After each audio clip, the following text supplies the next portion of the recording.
Hello students, कैसे हैं आप सभी लोग। आई होप आप सभी बहुत अच्छे होंगे एंड मन लगा के पढ़ाई कर रहे होंगे। तो चलिए फिर आज का लेक्चर हम लोग स्टार्ट करते हैं। इस समय हम लोग जो सब्जेक्ट पढ़ रहे हैं that is financial accounting. Financial accounting का ये जो सब्जेक्ट है ये इस समय हम लोग डिस्कस कर रहे हैं। बहुत ही बेसिक सब्जेक्ट है। बेसिक अकाउंटिंग का पेपर है जो BBA, BCom, MBA, MCom and जो बीसीए के स्टूडेंट होते हैं प्लस जो कॉम्पिटेटिव एग्जाम की तैयारी कर रहे हैं उनके लिए ये सब्जेक्ट काफी इंपॉर्टेंट है। तो इसमें हम लोग बेसिक अकाउंटिंग पढ़ने वाले हैं एंड जो टॉपिक इस समय हम लोग डिस्कस कर रहे हैं दैट इज जर्नल। जर्नल पढ़ रहे हैं एंड आज के लेक्चर में हम पढ़ने वाले हैं एडजस्टमेंट की जो एंट्रीज होती हैं, जो साल के अंत में ऑर्गेनाइजेशन को जो एडजस्टमेंट की एंट्रीज करनी होती है, जिससे ऑर्गेनाइजेशन अपने जो सही प्रॉफिट लॉस, जो एक्चुअल में प्रॉफिट लॉस हुआ है या जो सही फाइनेंशियल पोजीशन को पता करने के लिए जो लास्ट में जो एडजस्टमेंट किए जाते हैं ना, वो जर्नल एंट्री आज के लेक्चर में हम डिस्कस करेंगे। राइट। और एक बात और है, आज है हमारा लेक्चर नंबर 13। ये जो फाइनेंशियल अकाउंटिंग का जो सब्जेक्ट है इस पे आज मेरा लेक्चर नंबर 13 है। 12 लेक्चर वीडियो ऑलरेडी अपलोड कर चुकी हूँ। राइट। तो चलिए फिर जल्दी से हम आज का लेक्चर स्टार्ट करते हैं। एक बार आपको शॉर्ट में बता देती हूँ कि जर्नल में हमने पढ़ा क्या क्या। तो जर्नल क्या होता है, क्या फीचर्स हैं, क्या एडवांटेज है, क्या फॉर्मेट है, क्या स्टेप्स होता है जर्नलाइजेशन का, जर्नलाइज करने का स्टेप क्या है। ठीक है, 3 बेसिक स्टेप होते हैं, वो हमने पढ़ा एंड बहुत सारी जर्नल एंट्री हमने की है। ठीक है। एंड आज हम कुछ और एंट्रीज करेंगे। आज हम एडजस्टमेंट वाली एंट्रीज करने वाले हैं। ठीक है। वो यही इंक्रीज जो जर्नल एडजस्टमेंट की इंक्रीज है ना, तो एडजस्टमेंट की इंक्रीज कब की जाती है, फाइनेंशियल ईयर जो क्लोज होता है ना, एंड में एकदम एडजस्टमेंट की एंट्री की जाती है, ताकि ऑर्गेनाइजेशन अपनी जो करेक्ट फाइनेंशियल पोजीशन है, जो सही प्रॉफिट लॉस है, वो डिटरमाइन कर सके। तो इसके लिए लास्ट में किए जाते हैं एडजस्टमेंट्स। तो उसी की एंट्री आज हम पढ़ने वाले हैं आज के लेक्चर में। ओके। तो चलिए फिर एक एक करके एडजस्टमेंट की एंट्रीज देखते हैं, एग्जाम्पल के साथ समझेंगे। और एक बात कहूंगी कि ये जर्नल एंट्री काफी इंपॉर्टेंट है। ठीक है, आज जो हम कुछ जर्नल एंट्री पढ़ेंगे ये काफी इंपॉर्टेंट है। ओके। तो चलिए फिर करना शुरू करते हैं। सबसे पहली जो एंट्री है that is related with outstanding expenses. आज जो पहली एंट्री हम करने जा रहे हैं वो आउटस्टैंडिंग एक्सपेंसेस से रिलेटेड है। सबसे पहले तो ये सवाल आता है कि आउटस्टैंडिंग एक्सपेंसेस होते क्या हैं।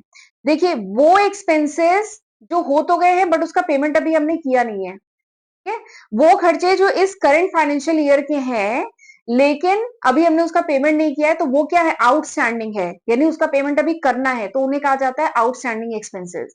तो देखिए, वो expenses which are related to the current year, जो इस करंट ईयर से रिलेटेड खर्चे हैं but have not been paid till the end of the year, यानी फाइनेंशियल ईयर के एंड तक अभी हमने उसका पेमेंट नहीं किया है। जैसे अभी चल रहा है, आज की तारीख है मार्च 29 मार्च को मैं ये वीडियो रिकॉर्ड कर रही हूँ। तो अभी हमारा फाइनेंशियल ईयर क्लोज होने वाला है 31 मार्च को। ठीक है, तो इस फाइनेंशियल ईयर का सपोज करिए कोई खर्चा है, उसमें बाकी हमने पेमेंट कर दिया है लेकिन थोड़ा सा खर्चा रह गया है, 5,000 का खर्चा रह गया है जिसका हमने पेमेंट नहीं किया। वो इस फाइनेंशियल ईयर का खर्चा है बट उसका अगर हमने पेमेंट इस फाइनेंशियल ईयर के क्लोज होने तक नहीं किया तो वो क्या बन जाएगा, आउटस्टैंडिंग एक्सपेंस, वो आउटस्टैंडिंग है। ठीक है, एंड वो हमारे लिए क्या है, लाइबिलिटी है ना, हमें उसका पेमेंट करना है, लाइबिलिटी है हमारे लिए। ठीक है, तो देखिए ये एग्जांपल से समझते हैं। जैसे वेजेस का एग्जांपल है कि wages for the year ended 31 March 2025 is 1 lakh. Suppose करिए वेजेस का पेमेंट करना था, 1 लाख का पेमेंट करना था इस फाइनेंशियल ईयर का। ठीक है, बाकी पेमेंट हो गया लेकिन 5,000 रुपए का जो पेमेंट था ना वो पे किया गया अप्रैल, यानी आने वाला जो अप्रैल है उसमें पे किया जा रहा है, क्या जाएगा। ठीक, तो ये जो 5,000 रुपए है which is yet to be paid, यानी जिसे अभी पे करना है, ये क्या है, आउटस्टैंडिंग एक्सपेंस है। ये बेसिकली क्या है, आउटस्टैंडिंग वेजेस है। एंड आउटस्टैंडिंग अमाउंट जो होता है हमारे लिए क्या है, लाइबिलिटी है। राइट। अब एक बात है, अब मैं आपको जो जर्नल एंट्री बताने जा रही हूँ ना, मैंने आपको बताया था कि अकाउंट्स जो है उसका जो क्लासिफिकेशन है, एक ट्रेडिशनल क्लासिफिकेशन था, एक मॉडर्न था। इसका हम लोग मॉडर्न से करते हैं। ठीक है, तो मॉडर्न क्लासिफिकेशन में मैंने बताया था अकाउंट 5 टाइप के होते हैं। कौन कौन से होते हैं बताइए। एक होता है एसेट अकाउंट, 5 टाइप के अकाउंट बताए थे ना। एसेट अकाउंट होता है, लायबिलिटी अकाउंट होता है, और कौन से अकाउंट होते हैं याद करिए, कैपिटल अकाउंट होता है and revenue account, revenue account, और अगला क्या होता है, एक्सपेंस अकाउंट। तो 5 टाइप के अकाउंट होते हैं, मैंने बताया था मॉडर्न क्लासिफिकेशन में। इनसे रिलेटेड रूल भी मैंने आपको बताया था। एसेट अकाउंट से रिलेटेड रूल क्या था, एसेट बढ़ रहा है तो करो डेबिट, और अगर एसेट घट रहा है तो करो क्रेडिट। और एसेट और एक्सपेंसेस एक जैसे बिहेव करते हैं, ठीक। फिर इसके बाद लाइबिलिटी, कैपिटल एंड रेवेन्यू, इनसे रिलेटेड रूल क्या था कि लाइबिलिटी घट रही है तो करो डेबिट, लाइबिलिटी अगर बढ़ रही है तो करो करो क्रेडिट, ठीक। ये रूल था, याद है ना रूल, ये मैंने डिस्कस किया है डिटेल में, एक वीडियो मेरा इसी टॉपिक पर है, ठीक। तो यहाँ पे जो आउटस्टैंडिंग एक्सपेंस है ये क्या है, it is a liability for the organisation, organisation के लिए लाइबिलिटी है ना, पेमेंट किया नहीं हमने, ठीक है। ये खर्चे ऐसे हैं कि हमने इसका पेमेंट नहीं किया तो ये ऑर्गेनाइजेशन की लाइबिलिटी है, एंड हम जानते हैं लाइबिलिटी अगर बढ़ रही है तो हमें क्या करना है, क्रेडिट करना है, ठीक। तो एंट्री क्या बनेगी, एंट्री बनेगी, देखिए सबसे पहले वही स्टेप फॉलो करते हैं, यहाँ पे कौन से दो अकाउंट इन्वॉल्व हैं, पहला अकाउंट है आपका वेजेस अकाउंट, इसका एग्जाम्पल लेते हैं, पहला अकाउंट क्या है यहाँ पे, वेजेस अकाउंट, एंड दूसरा अकाउंट क्या यहाँ पे है, दूसरा अकाउंट जो इफेक्ट हो रहा है that is outstanding wages account, outstanding wages account, ठीक। वेजेस क्या है ऑर्गेनाइजेशन के लिए, वेजेस ऑर्गेनाइजेशन के लिए खर्चा है, आउटस्टैंडिंग वेजेस क्या है ऑर्गेनाइजेशन के लिए, आउटस्टैंडिंग वेजेस जो है ऑर्गेनाइजेशन के लिए क्या है, दिस इज लाइबिलिटी, ये ऑर्गेनाइजेशन के लिए लाइबिलिटी है। और लाइबिलिटी बढ़ रही है तो क्या करना है, तो देखिए लाइबिलिटी बढ़ रही होती है तो हमें क्या करना होता है, क्रेडिट करना होता है, ठीक है। और ये जो एक्सपेंसेस है, एक्सपेंसेस बढ़ रहे होते हैं तो हमें क्या करना होता है, एक्सपेंसेस बढ़ रहे होते हैं तो हमें करना होता है डेबिट। तो मेरे ख्याल से आपको समझ में आ गया होगा एंट्री क्या बन रही है, एंट्री बन रही है wages account debit to outstanding wages account. बात समझ में आई, हमने इसमें मॉडर्न क्लासिफिकेशन यूज किया है, ये वाले जो रूल है ना ये यूज किए हैं जर्नल एंट्री के लिए, ठीक। वेजेस अकाउंट क्या है, वेजेस अकाउंट एक्सपेंस है, ये बढ़ रहा है, देखिए एक्सपेंस से रिलेटेड रूल क्या है, बढ़ रहा है तो करो डेबिट, तो ये डेबिट हुआ, आउटस्टैंडिंग वेजेस लाइबिलिटी है, ठीक है। एंड लाइबिलिटी जो होती है वो अगर बढ़ रही होती है तो हम करते हैं क्रेडिट, क्योंकि हमने ये रूल पढ़ा हुआ है, ठीक है। तो एंट्री क्या बनेगी, wages account debit to outstanding wages account, ठीक। और अमाउंट कितना बनेगा, अमाउंट बनेगा 5,000 रुपए, 5,000 रुपए जो नहीं पे किए थे, ठीक है। समझ में आया, ये देखिए मैंने क्लियर राइटिंग में यहाँ पे लिखा है, वेजेस अकाउंट एक्सपेंस अकाउंट है, ठीक है, and outstanding wages liability account है, इस तरीके से साफ राइटिंग में है, wages account debit to outstanding wages account, ठीक है। तो ये एंट्री इंपॉर्टेंट है, this is an adjustment entry, ये एडजस्टमेंट की एंट्री है, ठीक है। चलिए अगली एंट्री देखते हैं, अगली एंट्री क्या है, किससे रिलेटेड है, प्रीपेड, प्रीपेड या कह लीजिए अनएक्सपायर्ड एक्सपेंसेस। प्रीपेड एक्सपेंस मतलब क्या है, जिसका हमने एडवांस में, वो खर्चे जिसका एडवांस में पेमेंट कर दिया, तो इट इज एन एसेट, हम पढ़ चुके हैं। प्रीपेड एक्सपेंस है जिस, वो खर्चे जिसका हमने एडवांस में पेमेंट कर दिया, ये हमारे लिए, ये ऑर्गेनाइजेशन के लिए क्या होते हैं, एसेट होते हैं। तो प्रीपेड एक्सपेंस होते क्या है, वो expense which is paid in advance, जिसके लिए हमने एडवांस में पेमेंट कर दिया है, उनको कहा जाता है प्रीपेड एक्सपेंस। और इसका बहुत बढ़िया एग्जाम्पल होता है जो इंश्योरेंस प्रीमियम पे किया जाता है, ये इसका बहुत बढ़िया एग्जाम्पल है। इंश्योरेंस प्रीमियम जनरली पूरे साल का प्रीमियम आपने पे कर दिया, ठीक है, लेकिन फाइनेंशियल ईयर तो 31 मार्च को क्लोज हुआ, यानी आगे के ड्यूरेशन का जो प्रीमियम है वो आपने एडवांस में पे कर दिया, ठीक है। जैसे एग्जाम्पल बताती हूँ, जैसे सपोज करिए 1 जुलाई 2024 को आपने अपनी फैक्ट्री का 12,000 का इंश्योरेंस प्रीमियम का पेमेंट किया है, फैक्ट्री का इंश्योरेंस कराया था आपने, एग्जाम्पल है 12,000, कहाँ 12,000 का प्रीमियम आता है, ठीक है। तो ये 12,000 का प्रीमियम पे किया, अब फाइनल अकाउंट जो फाइनेंशियल ईयर क्लोज हो रहा है वो तो 31 मार्च को हो रहा है, तो यानी 1 अप्रैल से लेके 31 मार्च तक हो गया। अब 1 अप्रैल से लेके 30 जून, ये लिखा है 1 अप्रैल से लेके 30 जून का जो प्रीमियम का अमाउंट है वो क्या है, आपने एडवांस में पेमेंट कर दिया है।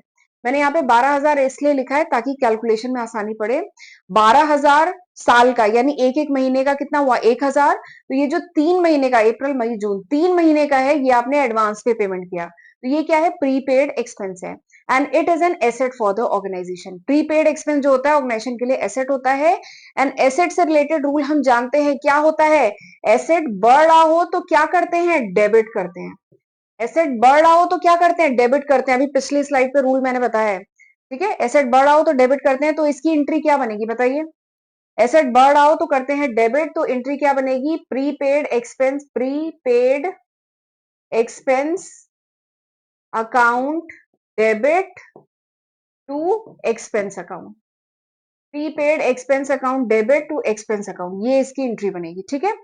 अब यहाँ पे इस एग्जाम्पल में प्रीमियम का केस था ना, तो ऐसे लिखेंगे, prepaid insurance premium account debit to insurance premium account, और अमाउंट कितना लिखेंगे, 3,000, वीडियो में दिख रहा है ना, हाँ अमाउंट कितना लिखेंगे 3000, मतलब कितना एडवांस में दिया गया था, कितना प्रीपे किया गया था 3000, तो ये होगी इसकी एंट्री। इंश्योरेंस का केस है तो आप लिखिएगा प्रीपेड इंश्योरेंस प्रीमियम, ठीक है। तो इस तरीके से होगी इसकी जर्नल एंट्री। समझ में आ गया? ये देखिए मैंने साफ साफ राइटिंग में यहाँ पे लिखा है, एक सेकेंड, ये देखिए प्रीपेड एक्सपेंस एसेट है, एसेट बढ़ता है तो हम करते हैं डेबिट, ये खर्चा है, खर्चा घटता है तो हम करते हैं क्रेडिट, ठीक है। इस तरीके से एंट्री होगी। अमाउंट लिख दीजिएगा यहाँ पे 1000 रुपए। चलिए अगली एंट्री करते हैं। अगली एंट्री भी बहुत इंपॉर्टेंट है, अक्रूड इनकम से रिलेटेड एंट्री है।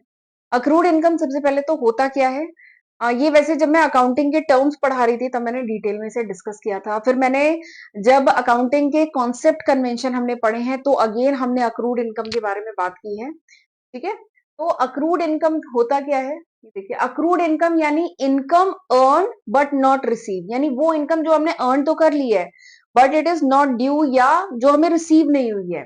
देखिए लिखा है इनकम जो हमने अर्न तो कर ली है लेकिन अभी रिसीव नहीं हुआ है, that is called accrued income.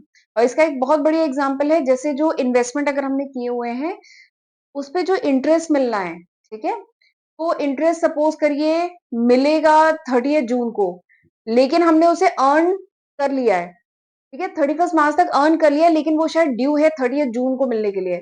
तो ये क्या है, अक्रूड इनकम है, यानी वो इनकम अर्न तो हमने कर ली है लेकिन अभी हमें रिसीव नहीं हुई है, वो ड्यू आगे है, मिलेगी, ठीक है। तो ये जो अक्रूड इनकम होती है ना, this is an asset for the organisation, क्योंकि ये अर्न कर लिया है, रिसीव अभी नहीं हुआ है, अर्न तो कर लिया है, तो ये ऑर्गेनाइजेशन के लिए क्या होता है, ये ऑर्गेनाइजेशन के लिए एसेट होता है। एंड एसेट से रिलेटेड रूल हम जानते हैं कि एसेट अगर बढ़ रहा है तो क्या करते हैं बताइए, एसेट अगर ये सिंबल बढ़ने का है, ठीक है, ये सिंबल घटने का है, तो एसेट अगर बढ़ रहा है तो क्या करते हैं, एसेट अगर बढ़ रहा है तो हम करते हैं डेबिट, एसेट अगर घट रहा है तो हम करते हैं क्रेडिट, ठीक। तो अक्रूड इनकम क्या होगा, it is an asset for the firm, asset बढ़ रहा है तो करते हैं डेबिट, ठीक है। तो एंट्री क्या बनेगी बताइए, ये क्या है अक्रूड इनकम की ना, तो एंट्री बनेगी accrued income account debit, accrued income account debit to income account, accrued income account debit to income account. ओ ये सॉरी, तो रबड़ से मिटा रहे हैं, accrued income account debit to income account, ठीक है। तो ये एंट्री इसकी बनेगी। अक्रूड इनकम एसेट है, एसेट बढ़ा हो तो करते हैं डेबिट, तो ये आपकी एंट्री बनेगी, राइट। पर साफ राइटिंग में देख लीजिए, ये लिखा है accrued income account debit to income account, ठीक है। अगली एंट्री देखते हैं। अगली एंट्री अगेन एक एडजस्टमेंट एंट्री है, इनकम रिसीव्ड इन एडवांस। अगर एडवांस में आपको इनकम रिसीव हुई है तो ये हमारे लिए लायबिलिटी है ना, अगर वो इनकम के अगेंस्ट सपोज करिए अभी हमने प्रोडक्ट बेचा नहीं है या सर्विस रेंडर नहीं की है, हमें एडवांस में कुछ इनकम रिसीव हुई है, तो ये हमारे लिए क्या है, लायबिलिटी है, ठीक है। तो इनकम रिसीव्ड इन एडवांस क्या है, इनकम रिसीव्ड इन एडवांस या इसको अनअर्न्ड इनकम भी कहते हैं, वो इनकम जो अभी अभी हमने अर्न नहीं की है लेकिन उसके अगेंस्ट, ठीक है, कोई सर्विस रेंडर या गुड्स बेचने के अगेंस्ट हमें पैसा रिसीव हो गया है, तो उसे कहते हैं income received in advance and it is a liability for the firm. मैंने बताया था ना, एडवांस इनकम अगर मुझे मिल जा रही है तो ये लायबिलिटी है फर्म के लिए, एंड लायबिलिटी बढ़ती है तो क्या करते हैं, क्रेडिट। बताया था ना, एसेट बढ़ता है तो करते हैं डेबिट, लायबिलिटी बढ़ती है तो उसे करते हैं क्रेडिट। देखिए लिखा है लायबिलिटी अगर बढ़ती है तो उसको करते हैं क्रेडिट, ठीक है। एक एग्जांपल से समझाती हूँ, जैसे सपोज करिए एक फैक्ट्री है, ठीक है, रेंट पे दी गई फैक्ट्री, और इसका जो रेंट था वो था 2,40,000 का रेंट था 1 साल का, लेकिन उस साल जो पैसा रिसीव हुआ वो 3 लाख, रेंट के अगेंस्ट जो पैसा रिसीव हुआ वो 3 लाख रुपए रिसीव हुआ, ठीक है। तो ये जो 2,40,000 का रेंट था पर एनम का, लेकिन जो पैसा रिसीव हुआ वो 3 लाख रिसीव हुआ, तो ये जो 60,000 रुपए एक्स्ट्रा रिसीव हुए ना, ये क्या है, इनकम रिसीव्ड इन एडवांस, ये एडवांस में इनकम रिसीव हुई है, ठीक है। तो ये एक एग्जांपल है, तो इसकी जर्नल एंट्री क्या होगी, मैंने बताया ना एडवांस इनकम क्या है, it is a liability, liability बढ़ रही है तो हम क्या करते हैं, क्रेडिट करते हैं, तो इसकी एंट्री क्या होगी, इसकी एंट्री होगी income account debit, income account debit to, income account debit to advance income account, ठीक है। और अमाउंट कितना होगा, अमाउंट होगा 60,000, पर मैं रबड़ से मिटा रही हूँ, जो अमाउंट होगा वो क्या होगा, अमाउंट होगा 60,000, ठीक है, income account debit to advance income account, और ये होगा 60,000। ठीक है, अब यहाँ पे इनकम किस टाइप की इनकम है, इस एग्जाम्पल की अगर मैं बात करूं, इनकम किस टाइप की इनकम है, यहाँ पे रेंट की बात हो रही है ना, तो इनकम को रिप्लेस कर दीजिए रेंट से। तो एंट्री क्या बनेगी, rent account debit to advance rent received, ठीक है, 60,000। ठीक, समझ में आ गया, ये देखिए क्लियर राइटिंग में मैंने लिखा हुआ है यहाँ पे, rent account debit to rent received in advance. ठीक है, इनकम अकाउंट लिखिए, यहाँ पे रेंट का मैंने एग्जांपल लिया है तो रेंट अकाउंट। ठीक है, तो इस तरीके से होगी ये जर्नल एंट्री। अब अगली एक और एंट्री देखते हैं, अगली entry is related with depreciation. Depreciation तो जानते होंगे, व्हाट इज डेप्रिसिएशन, डेप्रिसिएशन क्या होता है, fall in value of asset, asset को आप कॉन्टिन्यूसली यूज कर रहे हैं, ठीक है, एसेट को कॉन्टिन्यूसली यूज कर रहे हैं, उससे क्या होता है, एसेट की वैल्यू समय के साथ घटती जाती है, या यूज भी नहीं कर रहे हैं, अगर कोई एसेट ऐसे भी रखा हुआ है तो वो क्या होगा, ऑब्सोलीट हो जाएगा, आउटडेटेड हो जाएगा, टेक्नोलॉजी पुरानी हो जाएगी। तो जो एसेट की वैल्यू समय के साथ जो घटती जाती है ना, दैट इज कॉल्ड डेप्रिसिएशन, इसी को डेप्रिसिएशन कहते हैं। And depreciation is the loss for the company, company के लिए क्या है, नुकसान है ना डेप्रिसिएशन। तो हम जानते हैं लॉसेस को हम क्या करते हैं, लॉसेस को हम करते हैं, लगाइए गोल्डन रूल, लॉसेस को हम क्या करते हैं, लॉसेस को हम करते हैं डेबिट। तो एंट्री क्या बनेगी, सबसे पहले तो देख लेते हैं, डेप्रिसिएशन की एंट्री करना है। डेप्रिसिएशन होता क्या है, due to continuous use, depreciation क्या है, due to continuous use of fix asset, fix asset के कॉन्टिन्यूअस यूज के कारण value of the asset decrease every year, जो वैल्यू होती है एसेट की हर साल घटती जाती है। तो इसी फॉल इन वैल्यू, जो एसेट की वैल्यू घटती जा रही है, घट रही है, इसी को कहा जाता है डेप्रिसिएशन। ठीक, अगर डेप्रिसिएशन की एंट्री की बात हो तो सबसे पहले वही तरीका यूज करेंगे। यहाँ पे कौन से दो अकाउंट इन्वॉल्व हो रहे हैं, एक तो देखिए डेप्रिसिएशन इन्वॉल्व हो रहे हैं, या कह लीजिए इफेक्ट हो रहे हैं, कौन से दो अकाउंट, तो पहला क्या है, पहला है डेप्रिसिएशन अकाउंट, पहला है आपका डेप्रिसिएशन अकाउंट, एंड दूसरा कौन सा अकाउंट है, दूसरा अकाउंट है एसेट अकाउंट, एसेट पे डेप्रिसिएशन हो रहा है ना, दूसरा है एसेट अकाउंट। डेप्रिसिएशन क्या है, डेप्रिसिएशन किस टाइप का अकाउंट है, डेप्रिसिएशन नॉमिनल अकाउंट है। नॉमिनल अकाउंट से रिलेटेड रूल जानते हैं कि जो भी लॉसेस होते हैं उसको करते हैं डेबिट। ठीक है, अब एसेट जो है, एसेट बढ़ रहा होता है तो हम करते हैं, क्या करते हैं, एसेट बढ़ रहा है तो हम करते हैं डेबिट, एसेट यहाँ पे क्या हो रहा है, घट रहा है तो हम करेंगे क्रेडिट, एसेट की वैल्यू घट रही है ना, ठीक है, तो हम करेंगे क्रेडिट। तो एंट्री क्या बन जाएगी बताइए, एंट्री क्या बन जाएगी, एंट्री बन जाएगी depreciation account debit, depreciation account debit to asset account. ठीक है, ये इसकी बन जाएगी जर्नल एंट्री, सिंपल सी। अब एक बात और है, जितनी भी जर्नल एंट्री मैंने लिखवाई है, सबके नीचे क्या लिखेंगे, नरेशन लिखेंगे, बिना नरेशन के जर्नल एंट्री अधूरी होती है। ठीक है, ठीक है, बीइंग करके ऐसे करके नरेशन लिखा जाता है, पिछले लेक्चर में डिटेल में बताई हूं, तो नरेशन जरूर लिखिएगा सारी जर्नल एंट्री में। ओके, तो एंट्री समझ में आ गई, depreciation account debit to asset account, वही तरीका यूज करना है, कौन से दो अकाउंट इन्वॉल्व इफेक्ट हो रहे हैं, depreciation and asset account, rule लगा देंगे, गोल्डन रूल या मॉडर्न वाला रूल, जिस रूल से आपका फिट बैठे, ठीक है, वो रूल लगाएंगे और फाइनली आपका निकल के आ जाएगा कि depreciation account debit to asset. तो ये सिंपल सी जर्नल एंट्री थी, ये देखिए साफ राइटिंग में लिखा हुआ है, depreciation account to asset account. ठीक है, तो चलिए आज का लेक्चर मैं यहीं पे वाइंड अप करती हूँ, हमने बहुत सारी जर्नल एंट्री देख ली, एंड इसी के साथ हमारा ये जो जर्नल का जो टॉपिक है ना, ये ओवर होता है।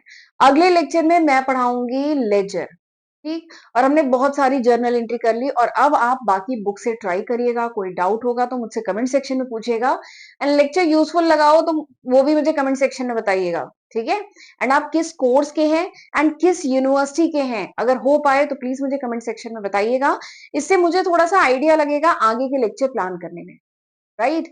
तो चलिए फिर मिलते हैं अगले लेक्चर वीडियो में, और एक बार ये देख लीजिए, ये वो लिस्ट ऑफ सब्जेक्ट है जो मैं आज की तारीख तक अपने चैनल पे अपलोड कर चुकी हूँ, राइट।